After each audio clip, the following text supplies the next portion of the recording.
표현을 하겠습니다. 할렐루야. 예, 반갑습니다. 박수는 치는데 반갑습지는 않아 보이죠? 예, 반갑습니다. 예, 제가 약 한 9년 가까이 전에 이 교회에 와서 말씀을 전한 적이 있습니다. 예, 아마 2017년, 2017년, 예, 1월 제재 컨신 예배 때 와서 말씀을 전한 적이 있습니다. 예, 기억 안 나시죠? 대답이 없으시네요. 예, 이전에 목사님과는 신학교 동기입니다. 나이는 뭐 얼마 차이 안 납니다만 동기입니다. 11살 차이입니다. 얼마 차이 안 나죠? 예. 예. 오늘 함께 은혜 받는 시간 되기를 바랍니다. 예. 여러분은 말씀에 은혜 받고 저도 은혜 받아야 되겠죠? 예. 저는 어떻게 은혜 받을까요? 여러분이 아멘 크게 하시면 저는 은혜 받습니다. 예. 예. 얼굴을 활짝 여시고 웃으시면서 그렇게 말씀을 받으시면 저도 마음이 편하겠습니다. 예. 오늘 말씀의 제목이 무엇입니까? 예. 양식입니까? 씨앗입니까? 예. 아주 오래전입니다. 영국의 청교도들이 신앙의 자유를 찾아서 배를 타고 아메리카 대륙으로 건너가고 있었습니다. 예상했던 항해 기간보다도 훨씬 더 길어졌습니다. 가져갔던 양식도 다 떨어졌습니다. 그래서 마지막 얼마 동안은 바다에서 고기를 잡아서 흙이 배를 채워보았지만 그러나 영양실조로 노약자들과 어린아이들은 한 사람씩 죽어가기 시작했습니다. 그러던 어느 날 밥을 달랐고 배가 고프다고 울다가 죽은 아이 하나를 바다에 던지기 위해서 모두들 갑판에 모였습니다. 그때에 여러 사람들이 이렇게 주장합니다. 우리가 신대륙에 건너가서 심을 씨앗이라도 삶아서 아이들에게 먹여야 되지 않겠습니까? 그렇게 주장을 합니다. 그때에 한 지도자가 나서서 울면서 호소합니다.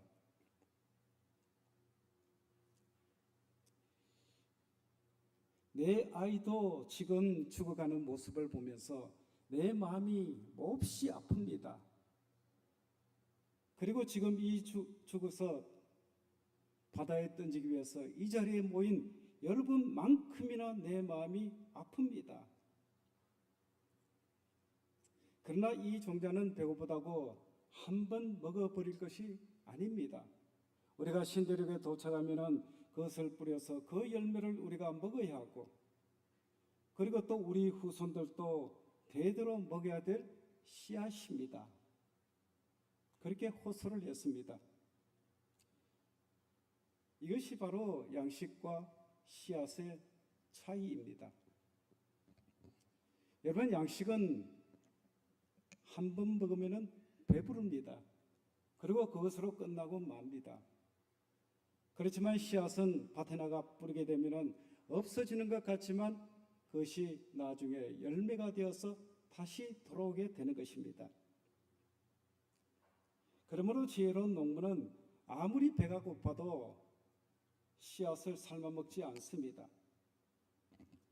여러분, 이 세상에는 양식을 축내는 사람이 있는가 하면은 씨앗으로 살아가는 사람이 있습니다.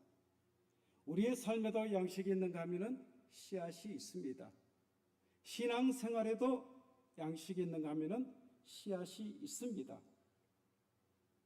양식이 나를 위해서 있는 것이라면은 씨앗은 우리 모두를 위해서 있는 것입니다.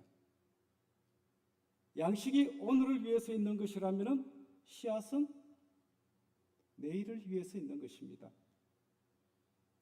양식이 지금 이 순간을 위해서 있는 것이라면 씨앗은 한번 대답해 보세요. 씨앗은 영혼을 위해서 있는 것입니다. 네.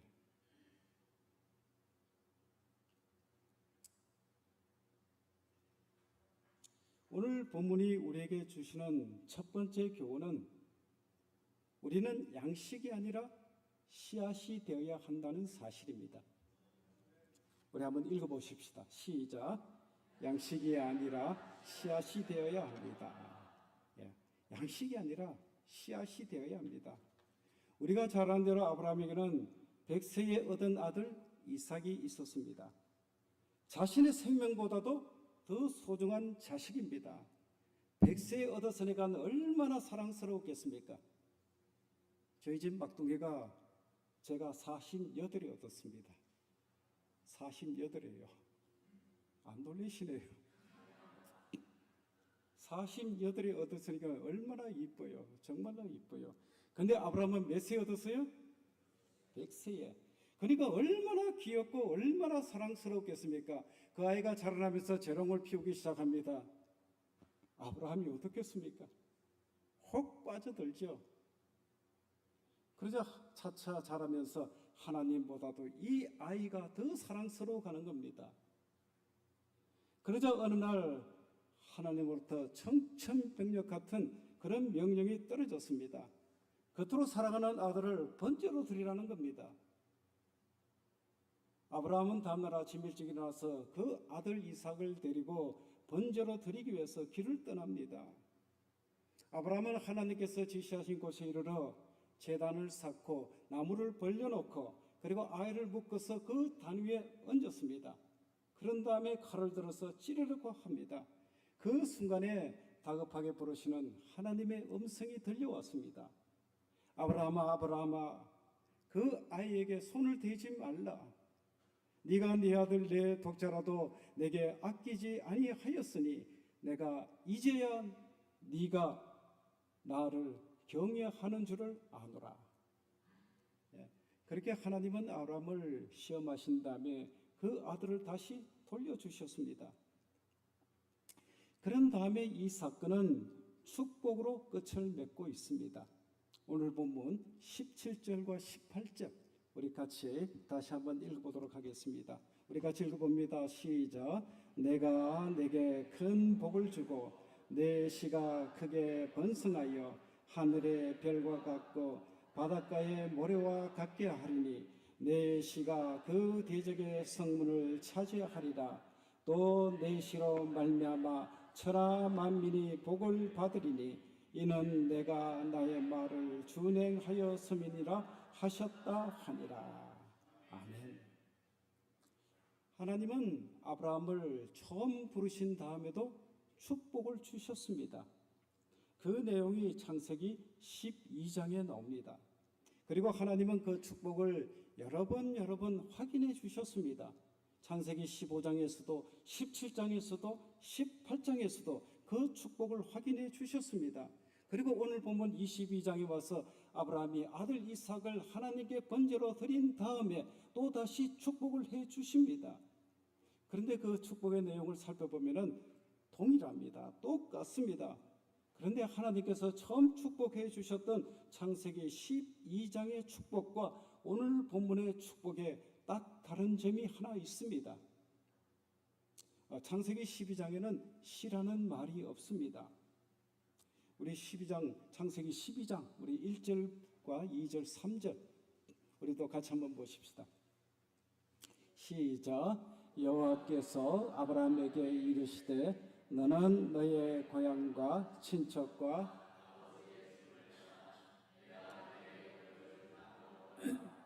내가 너로 큰 민족을 이루고 내게 복을 주어 내 이름을 창대하게 하리니 너는 복이 될지라. 너를 축복하는 자에게는 내가 복을 내리고 너를 저주하는 자에게는 내가 저주하리니 땅의 모든 족속이 너로 말미암아 복을 얻을 것이라 하시니라. 아멘. 여기에 씨가 있습니까? 없습니까? 없죠. 하나님은 아브라함에게 내가 내게 지시할 땅으로 가라. 그러면 그 땅도 줄 것이고 너로 말미암아 그 땅에서 큰 민족을 이루게 하시겠다. 그런 다음에 축복이 주신 축복이 뭡니까? 근본적인 축복이 무엇입니까? 너는 모든 민족의 복이 될 것이다. 복의 근원이 될 것이다 하는 축복입니다. 그렇지만 시라는 말이 없습니다. 그렇지만 오늘 본문 17절과 18절에 보면은 시라는 말씀이 3번이나 나옵니다. 오늘 본문 우리 다시 한번 보십시다. 우리 같이 한번 읽어볼까요? 시작. 내가 내게 큰 복을 주고 내 시가 크게 번성하여 하늘의 별과 같고 바닷가의 모래와 같게 하리니 내 시가 그 대적의 성문을 차지하리라. 또 내 시로 말미암아 천하 만민이 복을 받으리니 이는 내가 나의 말을 준행하였음이니라 하셨다 하니라. 아멘. 하나님께서 처음 부르실 때에 주셨던 축복, 창세기 12장에 나오는 그 축복이 구체적으로 이루어지는 방법이 무엇인가? 바로 이 시로 말미암는다는 것입니다. 여러분, 이 시가 무엇입니까? 바로 이삭입니다. 이삭을 통하여 하나님의 축복이 이루어진다는 것입니다. 여기서 우리는 하나님께서 우리에게 주시고자 하시는 그 복의 성격이 무엇인가 하는 것을 우리가 알 수가 있습니다.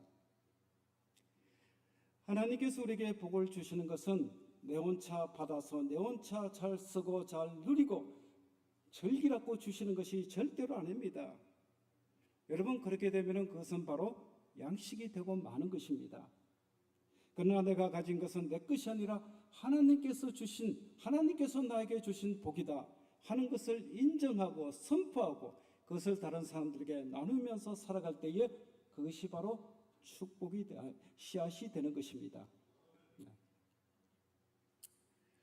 한 어린아이가 주님께 드린 물고기 2마리와 보리떡 5개.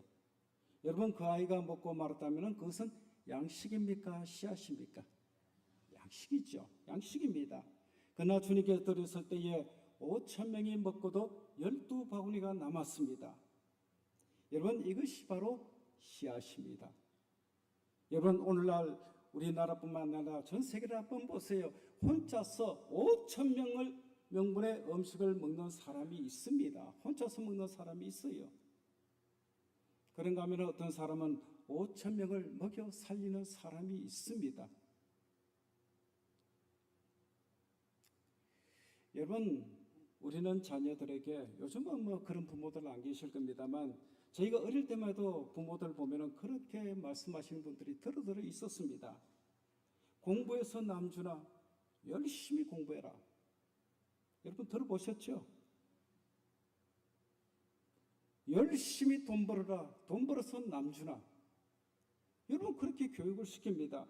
여러분, 그렇게 가르쳐 놓으니까 오늘날 우리나라 한번 보세요. 지금 인사청문회 끝났습니까? 안 끝났습니까? 끝난지 안 끝난지도 모르죠. 국무총리 할 사람도 없고요. 장관 할 사람도 없어요. 여러분, 열심히 공부하고 열심히 돈 벌어서 나 혼자 잘 먹고 잘 살면 그것은 무엇이 됩니까? 양식입니다. 그러나 그것을 나누게 되면 그것이 바로 씨앗이 되는 것입니다. 여러분, 양식은 일시적으로 내게 기쁨이 되지만 씨앗은 영원히 내 기쁨이 되고 내 행복이 되고 다른 사람에게도 복이 되게 하는 것입니다. 여러분, 이런 삶을 살아야지만 우리 크리스찬의 삶이요 바로 복된 삶이 아니겠습니까? 여러분은 무엇으로 사십니까? 솔직하게 여러분들에게 한번 생각해 보시기를 바랍니다. 여러분은 지금 양식으로 사십니까? 씨앗으로 사십니까?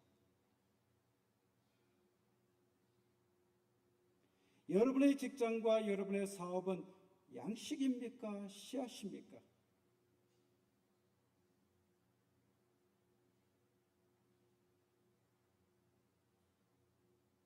여러분의 자식들은 여러분을 기쁘게 하는 양식입니까? 그렇지 않으면 하나님의 자녀로서 다른 사람에게 복을 끼치는 그런 씨앗입니까? 하나님께서 여러분에게 주신 직분, 양식입니까? 씨앗입니까?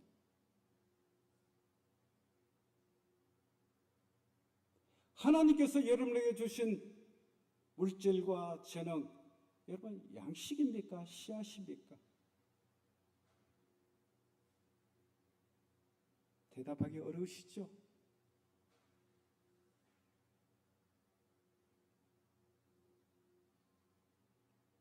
여러분을 인하여 믿음이 자라는 사람이 있습니까?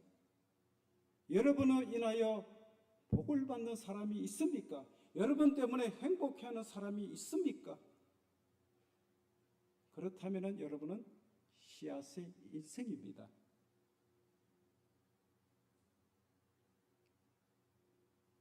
우리는 양식이 아니라 씨앗으로 살아가야 됩니다. 우리 한번 따라합시다. 우리는 양식이 아니라 씨앗으로 살아야 합니다. 이게 바로 복된 삶입니다. 아브라함이 아들 이삭을 하나님께 드리기로 결단할 때에 하나님은 어린 양을 준비해 주셨습니다. 그리고 그 어린 아들 이삭을 아브라함 품에 다시 되돌려 주셨습니다. 되돌려 받는 순간 그 이삭은 양식이 아니라 축복의 씨앗으로 바뀐 겁니다. 오늘 본문을 우리가 읽지는 않았지만 오늘 본문 전체 내용에서 가장 중요한 단어가 있다면 바로 이제야 하는 단어입니다. 이제야. 우리 12절 한번 보십시다. 시작. 사자가 이르시되 그 아이에게 내 손을 대지 말라. 그에게 아무 일도 하지 말라. 네가 네 아들 내 독자까지도 내게 아끼지 아니하였으니 내가 이제야 내가 하나님을 경외하는 줄을 아노라. 아멘. 지금까지 이삭은 무엇이었다는 겁니까? 양식이었다는 겁니다. 자신을 기쁘게 하는 양식이었습니다. 그러나 이제는 그 아들 이삭이 무엇이 되었습니까? 씨앗이 되었다는 겁니다. 하나님께서 이제야 그 이삭이 씨앗이 되었다, 그렇게 말씀하십니다. 하나님께 바치는 순간 그 이삭이 바로 복의 근원이 된 것입니다. 우리가 잘 아는 대로 이 이삭을 통해서 이스라엘 민족들이 퍼져나갔습니다. 그리고 그 후손들을 통해서 우리 주 예수 그리스도께서 오셨습니다. 그리고 그 예수 그리스도를 통해서 오늘날까지 수많은 인류가 구원을 받고 복을 받고 있습니다. 누구를 통해서요? 바로 이삭이라는 한 씨앗을 통해서 그런 역사가 지금 일어나고 있는 것입니다. 저와 여러분은 내가 받은 복을 가지고 나 혼자 잘 먹고 잘 사는 인생이 아니라 내가 받은 복을 나누면서 살아가는 축복의 씨앗의 인생이 되시기를 주님의 이름으로 축원합니다. 오늘 본문이 우리에게 주시는 두 번째 교훈은 우리가 축복의 씨앗이 되었다면 그 씨앗을 뿌려야 한다는 것입니다. 울더라도 뿌려야 됩니다. 우리 같이 한번 따라합시다. 울더라도 씨를 뿌려야 합니다.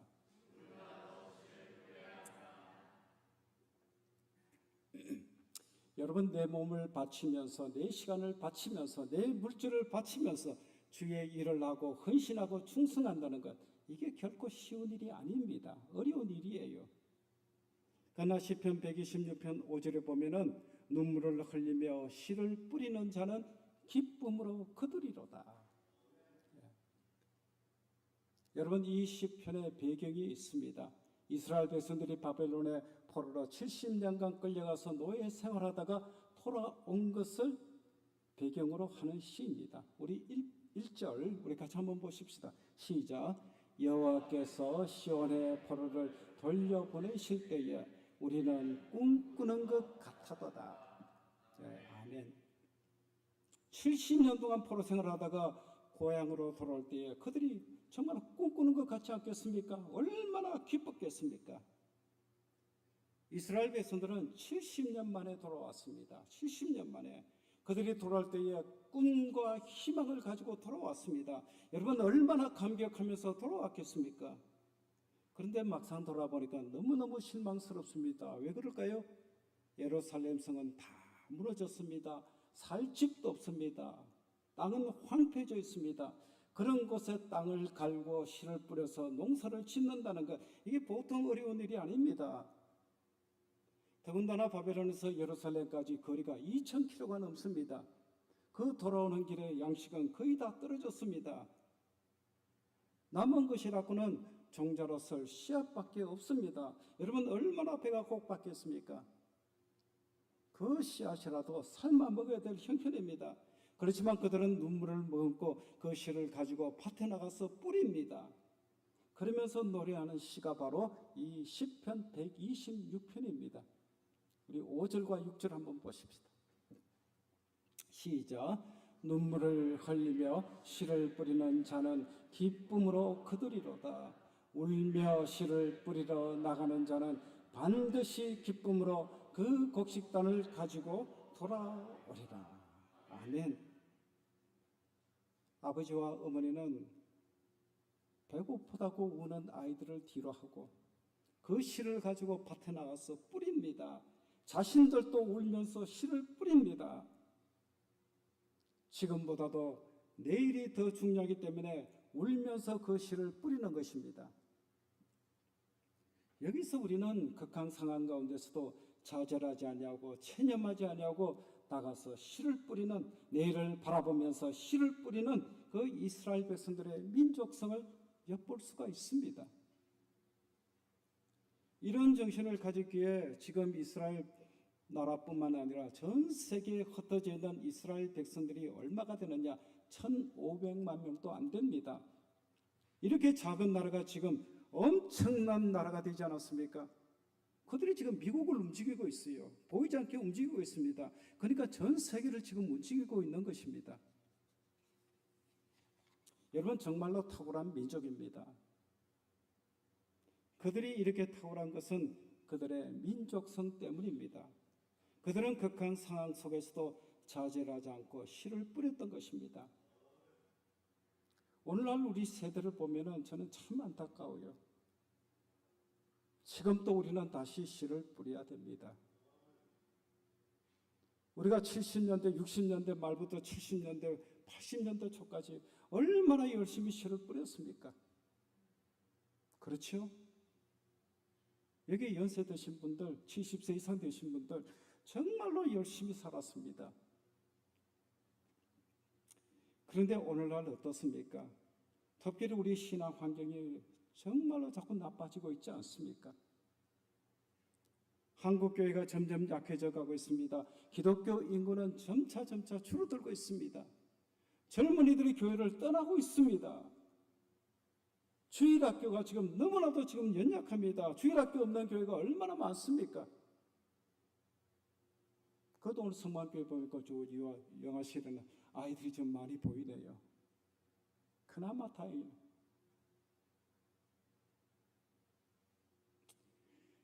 여러분 이럴 때일수록 우리는 씨를 뿌려야 합니다. 울더라도 뿌려야 됩니다. 그러려면 우리가 무슨 씨를 뿌려야 되겠습니까? 먼저 말씀의 씨를 뿌려야 합니다. 한번 따라합시다. 말씀의 씨를 뿌려야 합니다. 여러분 말씀에는 생명력이 있습니다. 생명이 있습니다. 그 말씀의 씨를 뿌려놓으면 언젠가는 색이 나고 자라서 많은 열매가 맺게 될 줄로 믿습니다. 그러므로 우리는 부지런히 말씀을 가르쳐야 됩니다. 그리고 또 하나 기도의 씨를 뿌려야 합니다. 무슨 씨요? 기도의 씨. 기도의 씨. 씨를 뿌린 자는 땀도 흘려야 되고 눈물도 흘려야 됩니다. 그래야지 농사가 됩니다. 마찬가지로 영적으로 심는 일에도 눈물의 기도가 필요합니다. 이것은 힘으로도 못하고 능으로도 못하고 성령으로 하는 일이기 때문에 기도가 반드시 필요합니다. 성령의 도우심이 필요합니다. 여러분 기도하는 여러분 다 되시고 그리고 성만교회 되시기를 주님의 이름으로 축원합니다. 네. 그리고 또 무슨 씨를 뿌려야 될까요? 사랑의 씨를 뿌려야 합니다. 중요합니다. 말씀의 씨도 뿌려야 되고 기도의 씨도 뿌려야 되지만 사랑의 씨를 뿌려야지만 열매가 맺게 됩니다. 여러분, 오늘날 상처받은 사람들, 사랑에 메말라 있는 사람들, 그리고 무너진 가정들이 얼마나 많습니까? 이들을 치유하고 회복시키는 길은 오직 예수 그리스도의 사랑밖에 없습니다. 여러분, 우리는 사랑이라는 말 많이 하죠. 사랑. 많이 듣기도 하고 많이 하기도 합니다. 근데 막상 사랑이 뭐냐 물어보면은 대답할 말이 잘 없어요. 뭐라고 대답합니까? 여러분, 사랑이 무엇이에요? 우리 성가대 한번 물어봅시다. 사랑이 무엇입니까? 예?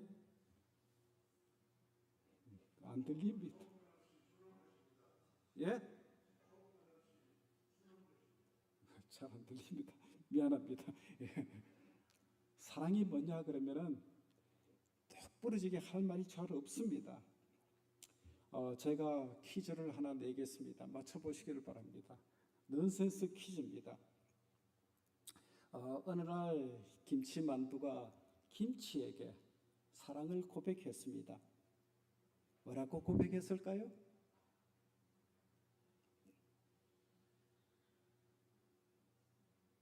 아시는 것 같은데 뭐라고 고백했을까요?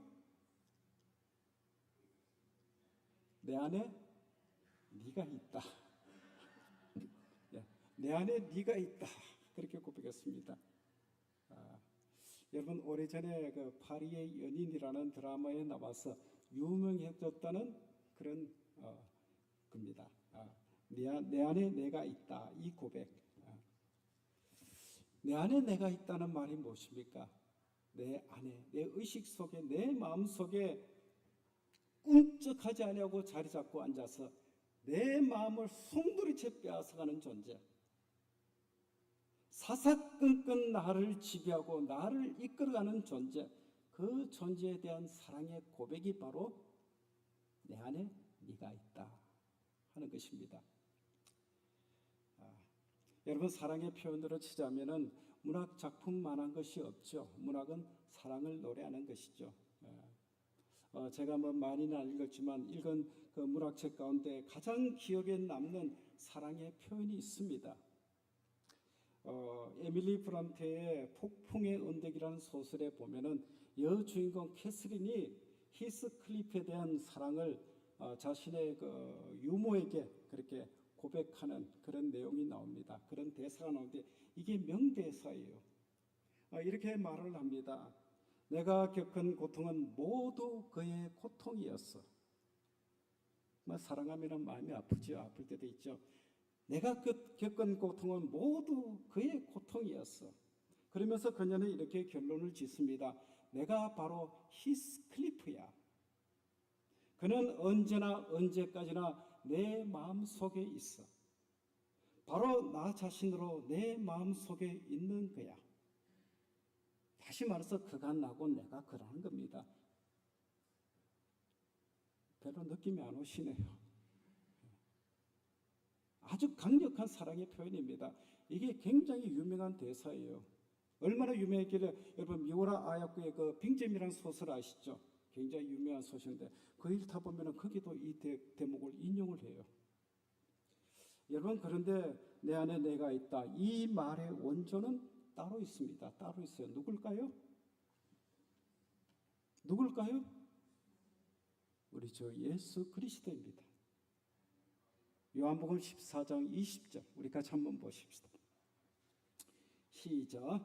그날에는 내가 아버지 안에 너희가 내 안에 내가 너희 안에 있는 것을 너희가 알리라. 아멘. 이 말씀은 우리를 향한 우리 주님의 정말로 애끓는 사랑의 표현입니다. 별로 느끼심이 없는 거예요. 저는 이 구절 보고 엄청나게 느낌을 받아요. 내 안에 네가 있다. 네 안에 내가 있다. 내가 아버지 안에 있는 것처럼 너희는 내 안에 있고 나는 너희 안에 있다. 얼마나 참 아름다운 사랑의 고백입니까? 우리가 이런 어마어마한 사랑을 우리 주님으로부터 받고 있다면 우리는 마땅히 당연히 사랑하면서 살아야 되지 않겠습니까?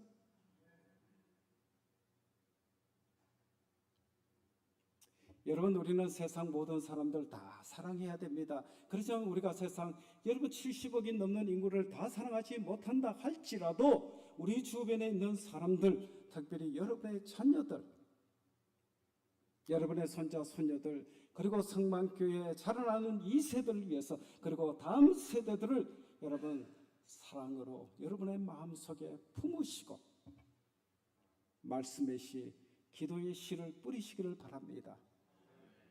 낙심하지 마시고 뿌리시기를 바랍니다. 울더라도 뿌리시기를 바랍니다. 반드시 풍성한 열매로 다시 되돌아올 줄로 믿습니다. 다음 세 번째 주시는 교훈은 우리는 꿈과 희망을 가져야 한다는 사실입니다. 우리 한번 읽어보십시다. 크게 시작. 꿈과 희망을 가져야 합니다.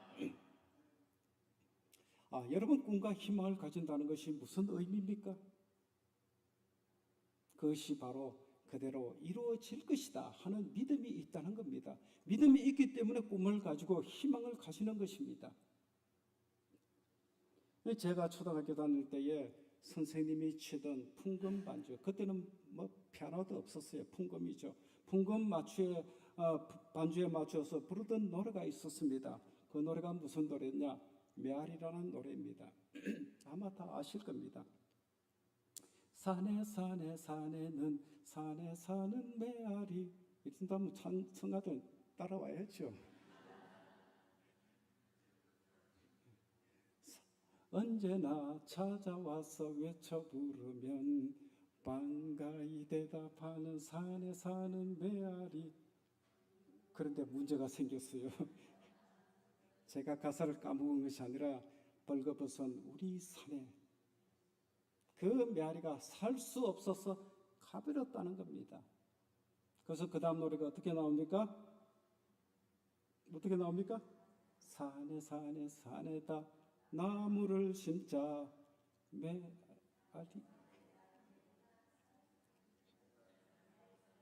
네. 크게 하세요. 제가 하라고 지금 멈추는 겁니다. 메아리가 살계시리 산에 나무를 심자. 메아리가 살계시리 산에 나무를 심자. 그때 우리나라 산은 참으로 벌거벗었어요. 진짜 벌거벗었습니다. 어디 가도 나무가 거의 없었습니다. 그래서 식목일이 되면 어김없이 산에 가서 나무를 심었습니다. 이런 나무에 대한 사랑이 모여서 20년 지나고 30년 지나고 지금 수십 년이 지났는데 여러분, 산에 나무가 엄청나게 많죠, 우리나라. 나무는 자란 동안에 산에게 신세를 집니다. 그러나 작은 나무들이 자라서 숲을 이루게 되면은 떠나갔던 메아리도 찾아오고 풀벌레도 찾아오고 새들도 찾아와서 깃들이고 짐승들도 찾아오고 사람들도 엄청난 혜택을 누리게 됩니다. 여러분, 우리가 어떤 혜택을 살림으로부터 누리게 될까요? 살림이 우리에게 주는 공익성이 무엇이겠습니까? 제가 아는 어떤 아주 똑똑한 선생님이 계십니다. 그 선생님께 물어봤어요. 그 선생님이 누구냐면은 챗GPT라는 선생님입니다. 예, 물어봤어요. 물어보니까 이렇게 설명을 해줍니다. 공기의 질을 개선해주고 치유와 휴식 공간을 제공해주고 홍수를 예방하고 산사태를 억제하고 목재와 버섯, 산나물 등의 자원을 통해 산촌 경제에 기여하고 관광 수입이 발생하고 산림 관련 산업에서 고용 효과가 발생하고 등등등등 수도 없어요. 엄청난 혜택을 준다. 그래서 제가 머릿속에 그것을 돈으로 한 사람은 얼마나 될까? 이런 생각이 떠올랐어요. 여러분, 돈으로 환산할 수 있겠어요? 그런데 똑똑한 선생님께 또 물어봤습니다. 돈으로 환산하면 얼마나 되니? 그러니까 대답을 해줘요. 2020년 기준 우리나라 산림이 주는 공익적 가치는 연간 약 221조. 저는 상상이 안 돼요. 얼마 되는지. 그래서 제가 계산을 해봤습니다. 221조 원이 얼마나 될까? 지난 한 해 우리나라 국민 총생산의 GDP의 8.5%. 엄청나죠? 엄청난 돈입니다. 그래서 또 계산을 해봤습니다. 한 사람당 얼마나 될까? 인구수로 나누니까 430만 원 정도 나와요. 그러니까 우리는 살림이 주는 이런 혜택을 지금 매달 35만 원 이상을 누리고 있는 것입니다. 예. 민생 회복하라고 돈 주는 돈 2배 이상 우리가 지금 한 달간 누리고 있는 겁니다.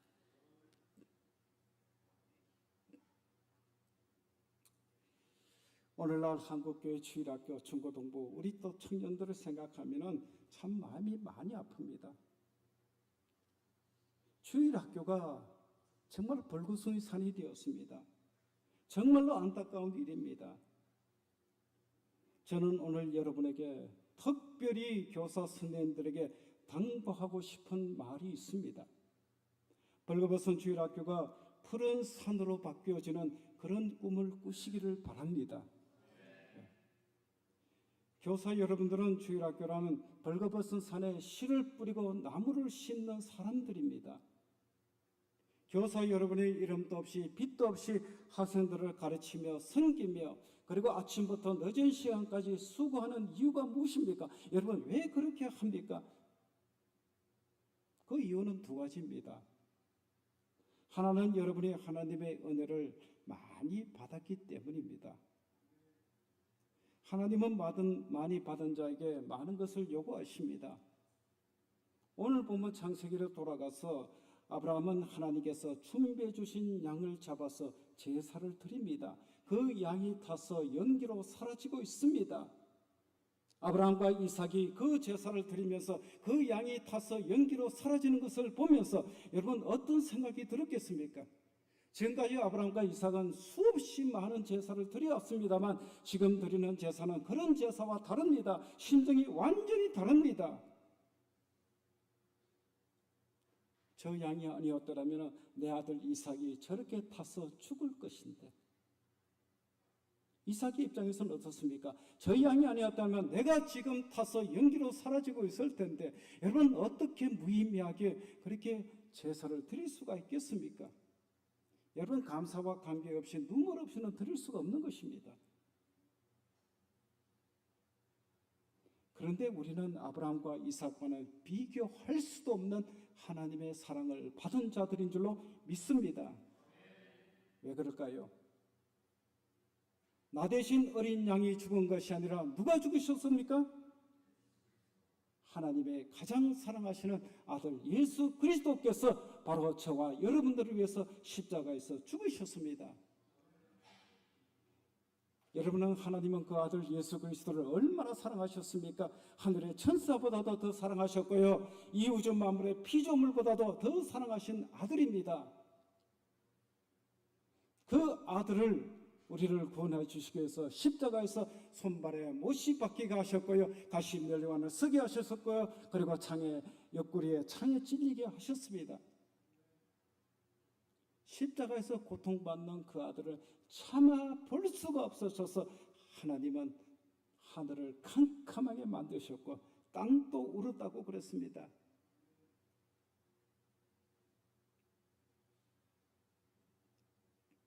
여러분 우리가 이런 사랑을 받은 자라는 것을 안다면 어떻게 우리가 아무 생각 없이 살아갈 수가 있겠습니까? 우리는 어떻게 살아야 하겠습니까? 어떻게 여러분 사시겠습니까? 한번 따라 하십시다. 은혜 받은 자답게 살아야 합니다. 예, 은혜 받은 자답게 살아야죠. 하나님은 많이 받은 자에게 많은 것을 요구하십니다. 그래서 우리는 수고할 수밖에 없는 것입니다. 또 하나의 이유가 있습니다. 우리에게는 꿈이 있기 때문에 그렇습니다.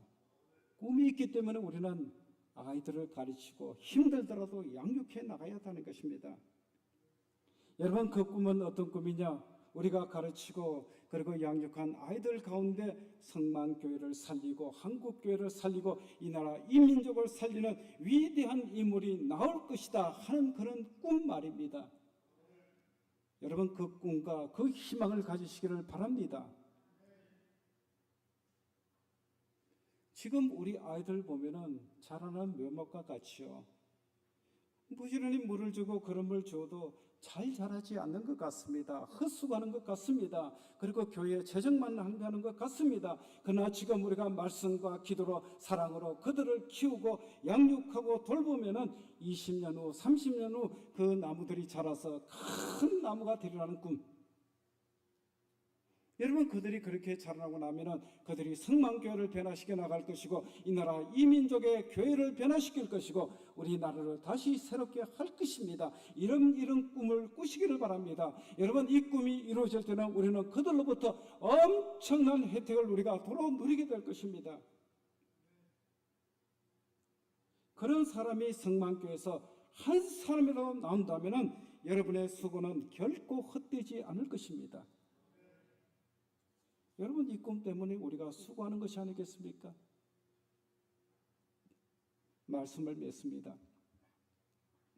우리의 하나님은 어떤 하나님이십니까? 한번 따라합시다. 여호와 이레의 하나님입니다. 예.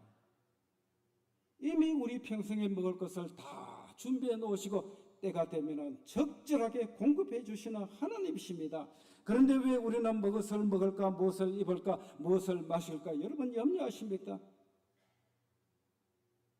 예수님은 오늘 우리에게 이렇게 말씀하십니다. 우리 같이 한번 읽어보십시다. 시작. 썩을 양식을 위하여 일하지 말고 영생하도록 있는 양식을 위하여 하라. 아멘. 썩을 양식을 위해서 일하지 말라고 그러십니다. 무슨 양식을 위해서요? 영생하도록 있는 양식. 영생하도록 있는 양식이 무엇입니까? 바로 씨앗입니다. 사랑하는 성도 여러분, 살아가는 매 순간마다 지금 나는 양식으로 살아가고 있는가, 씨앗으로 살아가고 있는가 늘 물어보시면서 썩을 양식을 위해서 살지 마시고 영원한 씨앗을 위해서 축복의 씨앗을 위해 살아가는 우리 모두가 다 되시기를 주님의 이름으로 축원합니다.